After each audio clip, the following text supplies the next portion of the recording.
আজকে আলোচনা করব শর্ট ভিডিওর চন্দ্রকে নিয়ে আলোচনা করব। দেখুন, এখান থেকে 12টা ঘর আছে, ঠিক আছে?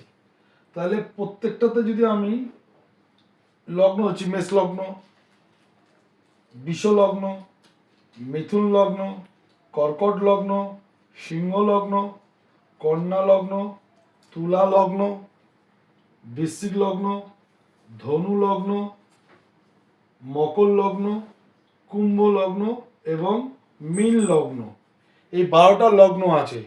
তাহলে আপনার লগ্ন কোনটা আছে দেখুন। আমি এখানে একটা লগ্ন ধরলাম, আমি এখানে কুম্ভ লগ্ন ধরলাম। তাহলে আলোচনার বিষয় হচ্ছে চন্দ্র দেখুন আপনার লগ্নের অষ্টম হাউস আর দ্বাদশ হাউসে বসে আছে কিনা। তাহলে এতগুলো লগ্নের মধ্যে যে কোনো একটি আপনার লগ্ন হবে। এবার চন্দ্র দেখুন আপনার 1 2 3 4 5 6 7 8 এই ঘরে আছে কিনা বা দ্বাদশ হাউসে আছে কিনা। তাহলে যে কোনো একটি ঘরে আপনার যদি থাকে, তাহলে আপনার লগ্ন কোনটা আছে তাকে কাউন্ট করে চন্দ্র কোন ঘরে বসে আছে, অষ্টম হাউসে না দ্বাদশ হাউসে, ঠিক আছে?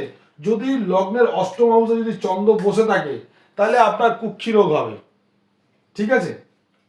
কুক্ষি রোগ হবে এবং মৃত ব্যক্তির আপনি সম্পত্তি পেয়ে থাকবেন। তাহলে লগ্নের অষ্টমে যদি চন্দ্র থাকে, তাহলে আপনার লগ্ন কোনটা দেখুন, এতগুলো লগ্নের মধ্যে দেখুন চন্দ্র অষ্টমে আছে কিনা, এক।